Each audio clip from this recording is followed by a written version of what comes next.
ಮಾನ್ಯ ಸಭಾಧ್ಯಕ್ಷರೇ, ಸಭಾಪತಿಯವರೇ,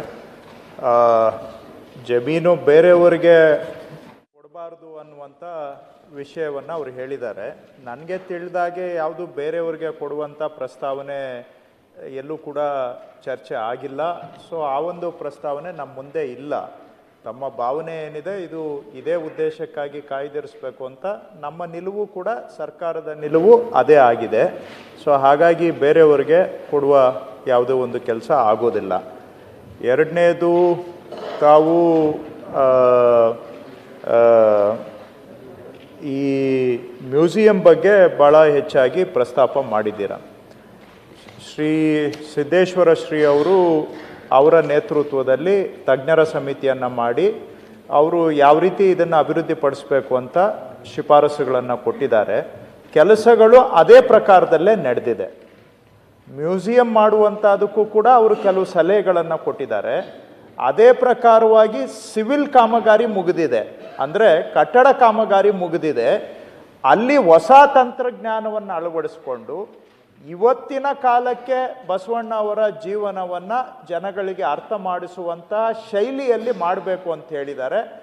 ಆ ಕಟ್ಟಡ ಕಾಮಗಾರಿ ಮುಗಿದಿದೆ. ಇನ್ನು ಅಲ್ಲಿ ಬಸವಣ್ಣನವರ ಜೀವನದ ಬಗ್ಗೆ ಒಂದು ಮ್ಯೂಸಿಯಂ ಏನು ಮಾಡಬೇಕು, ಪ್ರದರ್ಶನ, ಅದಕ್ಕೆ ಒಂದು 10,70,00,000 ರೂಪಾಯಿಗೆ ಈಗ ಅಂದಾಜು ತಯಾರು ಮಾಡಿದ್ದೇವೆ. ಅದನ್ನು ಕೂಡ ಈಗ ಕೆಲವೇ ದಿನಗಳಲ್ಲಿ ಅದಕ್ಕೆ ಮಂಜೂರಾತಿ ಕೊಟ್ಟು ಅದನ್ನು ಅನುಷ್ಠಾನ ಮಾಡುವಂಥ ಕೆಲಸ ನಾವು ಮಾಡ್ತೇವೆ. ಇನ್ನು ಉಳಿದ ಹಾಗೆ ಹಿಂದೆ ನಾವೇ ಇದಕ್ಕೆ 64 ಕೋಟಿಯಷ್ಟು ಮಂಜೂರು ಮಾಡಿಕೊಟ್ಟು, ಮಾನ್ಯ ಸಿದ್ದರಾಮಯ್ಯನವರು ಈ ಹಿಂದೆ ಮುಖ್ಯಮಂತ್ರಿಗಳಿದ್ದಾಗ ನಾವು ಗುದ್ಲಿ ಪೂಜೆಯನ್ನು ನೆರವೇರಿಸಿ ಕಾಲಕ್ಕೆ ಬೇಕಾದಂಥ ಅನುದಾನವನ್ನು ಕೊಡ್ತಾ ಬಂದಿದ್ದೇವೆ. ಬಾಕಿ ಅಭಿವೃದ್ಧಿಗೆ ಕೊಡಬೇಕಾದಂಥ ಹಣವನ್ನು ಕೂಡ ಕೊಡಲಿಕ್ಕೆ ಸಂಪೂರ್ಣವಾಗಿ ಸರ್ಕಾರ ಬದ್ಧವಾಗಿದೆ. ನಾವೇ ಆರಂಭ ಮಾಡಿದ್ದು, ನಾವೇ ಇಲ್ಲಿವರೆಗೂ ತಂದಿದ್ದೇವೆ. ಬಾಕಿ ಇರುವಂಥದ್ದನ್ನು ಕೂಡ ನಾವೇ ಮುಗಿಸ್ತೇವೆ. ಅದರಲ್ಲಿ ಯಾವುದೇ ಕಾರಣಕ್ಕೂ ಅನುಮಾನ ಬೇಕಾಗಿಲ್ಲ. ಈಗಲೂ ಕೂಡ ಮಂಡಳಿಯಲ್ಲಿ 9,60,00,000 ರೂಪಾಯಿ ಅನುದಾನ ಇನ್ನೂ ಇದೆ. ಅದನ್ನು ಮ್ಯೂಸಿಯಂ ಕಾಮಗಾರಿಗೆ ಬಳಸ್ತೇವೆ. ಒಟ್ಟಾರೆ ಸಿದ್ದೇಶ್ವರ ಶ್ರೀಯವರು ಏನೊಂದು ನೀಲಿ ನಕ್ಷೆಯನ್ನು ಹಾಕಿಕೊಟ್ಟಿದ್ದಾರೆ, ಅದೇ ಪ್ರಕಾರವಾಗಿ ಇದನ್ನು ಅಭಿವೃದ್ಧಿ ಮಾಡ್ತಾ ಇದ್ದೇವೆ. ಅದೇ ಪ್ರಕಾರವಾಗಿ ಕಾಮಗಾರಿಗಳು ನಡೆದಿದೆ. ಸ್ವಲ್ಪ ನಿಧಾನ ಆಗಿರ್ಬೋದು, ಆ ವಿಷಯದಲ್ಲಿ ನಿಮಗೂ ಗೊತ್ತಿದೆ. ನಾವು ನಿಧಾನನೇ ಆಗಿಲ್ಲ ಅಂತ ನಾನು ವಾದ ಮಾಡಲಿಕ್ಕೆ ಹೋಗೋದಿಲ್ಲ. ಈ ವ್ಯವಸ್ಥೆಯಲ್ಲಿ ಈ ನಿಧಾನಗತಿಯೇ ಪ್ರಧಾನ ಗತಿ ನಮ್ಮ ವ್ಯವಸ್ಥೆಯಲ್ಲಿ ಯಾರೇ ಇದ್ದರು. ಆದರೆ ಈಗ ಸ್ವಲ್ಪ ವಿಶೇಷವಾಗಿ ಆಸಕ್ತಿ ಕೊಡಬೇಕು ಅಂತ ಹೇಳಿದ್ದೀರ, ಅದನ್ನು ನಾನು ಸಲಹೆಯನ್ನು ಒಪ್ತೇನೆ. ನಾನು ಇದನ್ನು ರಿವ್ಯೂ ಮಾಡಿ, ಅದು ಇಷ್ಟು ದಿನ ಎಲ್ಲ ಮುಖ್ಯಮಂತ್ರಿಗಳು ಅಧ್ಯಕ್ಷರು ಇರ್ತಿದ್ರು, ಈಗ ಸಚಿವರನ್ನು ಮುಖ್ಯಮಂತ್ರಿಗಳಿಗೆ ಸಮಯ ಆಗ್ತಿದ್ದಿದ್ದಿಲ್ಲ. ಆ ಕಾರಣಕ್ಕಾಗಿ ಅದನ್ನು ಸಚಿವರುಗಳನ್ನು ಅಧ್ಯಕ್ಷರು ಮಾಡಲಿಕ್ಕೆ ಅವಕಾಶ ಆಗಿದೆ. ಸೊ ಅದನ್ನು ಇನ್ಮೇಲೆ ಸ್ವಲ್ಪ ವೇಗ ಕೊಡುವಂಥ ಕೆಲಸವನ್ನು ಮಾಡಿ ಮ್ಯೂಸಿಯಮನ್ನು ಕೂಡ ಕಾರ್ಯರೂಪಕ್ಕೆ ತಂದು ಜನಗಳಿಗೆ ಸಮರ್ಪಣೆ ಮಾಡ್ತೇವೆ. ಸಭಾಪತಿಯವರೇ, ಒಪ್ಕೊಳ್ತಾರೆ. ಯಾವ ಕಾಲಮಿತಿಯೊಳಗೆ ಇದನ್ನು ಪೂರ್ತಿ ಮಾಡ್ತೀರಿ ಅನ್ನೋ ದಯವಿಟ್ಟು ತಿಳಿಸಿ.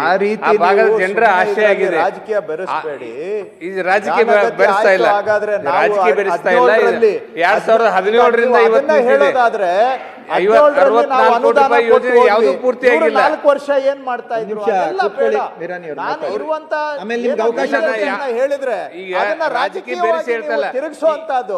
4 ವರ್ಷ ನೀವು ನಿದ್ದೆ ಮಾಡ್ತಾ ಇದ್ರೆ ಅದಕ್ಕೆ ಇವತ್ತು ನಿಧಾನ ಆಗಿದೆ. ಅಲ್ಲಿ ಬಂದ್ 3 ವರ್ಷ ಆಯ್ತಲ್ಲ, ನಾವು ರಾಜಕೀಯ ಮಾತಾಡ್ಬೇಕಾದ್ರೆ ಕೆಲಸ ನೀವು 4 ವರ್ಷ ಅವಾಗ 131 ಕೋಟಿ ಅನುದಾನ ಯಾಕೆ ಕೊಡ್ಲಿಲ್ಲ? 64 ಕೋಟಿ ಅನುದಾನ ಯಾಕೆ ಮಾಡಿದ್ರಿ? ಸಂಪೂರ್ಣವಾಗಿರ್ತಕ್ಕಂಥ ಅನುದಾನ ಕೊಟ್ಟಿದ್ರೆ ಪೂರ್ತಿ ಆಗ್ತಾ ಇತ್ತು. ಸಿದ್ದರಾಮಯ್ಯನವರು ಗುದ್ಲಿ ಪೂಜೆ ಮಾಡಿದ್ದು ನಾವು, ಇವ್ರ ರಾಜಕಾರಣ ಮಾತಾಡ್ತಾ ಇಲ್ಲ. ಉತ್ತರ ಕರ್ನಾಟಕದಲ್ಲಿ ಆಗಿರ್ತಕ್ಕಂಥ ಅನ್ಯಾಯವನ್ನ ಹೇಳಕ್ಕೆ ಪ್ರಯತ್ನ ಮಾಡ್ತಾ ಇದ್ದೀನಿ. ಅವಕಾಶ ಕೊಡ್ತೀನಿ, ಕೂತ್ಕೊಳ್ಳಿ. ಸದಸ್ಯರು ಕೂತ್ಕೊಳ್ಳಿ, ಹೇಳಿ. ನಾನು ಸಭಾಪತಿಯವರು ಅವ್ರಿಗೆ ಮನವಿ ಮಾಡೋದಿಷ್ಟೇ, ನೈಜತೆಯಿಂದ ಕೆಲವು ವಿಷಯ ಹೇಳಿದಾಗ ಅದನ್ನ ನೀವು ರಾಜಕೀಯಕ್ಕೆ ಬಳಕೆ ಮಾಡಬಾರ್ದು ಅನ್ನೋದು ಅಷ್ಟೇ. ಈಗ ಕೆಲಸ ಆಗಬೇಕು ಅನ್ನೋದು ಮಾನ್ಯ ಸದಸ್ಯರ ಕಳಕಳಿ. ಅದಕ್ಕೆ ನಾವು ಸಂಪೂರ್ಣ ಬದ್ಧರಿದ್ದೇವೆ. ಅದಕ್ಕಿಂತ ಇನ್ನೇನು ಹೇಳಲಿಕ್ಕೆ ಸಾಧ್ಯ? ನಾವು ಅದರಲ್ಲಿ ರಾಜಕೀಯ ಬೆರೆಸದೆ ಆಯಿತು, ಮಧ್ಯದಲ್ಲಿ ಸ್ವಲ್ಪ ನಿಧಾನ ಆಗಿರ್ಬೋದು. ಈಗ ವೇಗ ಕೊಟ್ಟು ಅದನ್ನು ನಾವೇ, ನಮ್ಮ ಕೂಸು ಇದು, ನಮ್ಮ ಮಹತ್ವಾಕಾಂಕ್ಷಿ ಯೋಜನೆ, ಅದನ್ನು ಸಂಪೂರ್ಣವಾಗಿ ಸಮಗ್ರವಾಗಿ ಅಭಿವೃದ್ಧಿ ಪಡಿಸಬೇಕು ಅನ್ನೋದು ನಮ್ಮ ಬದ್ಧತೆ ಇದೆ. 64 ಕೋಟಿಯನ್ನ ರಿವೈಸ್ ಮಾಡಿ 170 ಕೋಟಿಗೂ ಕೂಡ ಈಗ ಮಂಜೂರಾತಿಯನ್ನ ನಾವು ಕೊಟ್ಟಿದ್ದೇವೆ. ಸೊ ಬಾಕಿ ಇರ್ತಕ್ಕಂಥ ಕೆಲಸಗಳನ್ನ ಇನ್ನೊಂದು ಸ್ವಲ್ಪ ವೇಗ ಕೊಟ್ಟು ಮಾಡಿಸ್ತೇವೆ ಸಭಾಪತಿಯವರೇ. ಇದಕ್ಕಿಂತ ನಾವು ಇನ್ನೆಚ್ಚಿಗೆ ಆದರೆ ನಮ್ಮ ಉತ್ತರದಲ್ಲಿ ಸ್ಪಷ್ಟತೆಯೂ ಇದೆ, ಅದನ್ನ ಕಾರ್ಯರೂಪಕ್ಕೂ ತರ್ತೇವೆ ಸಭಾಪತಿಯವರೇ.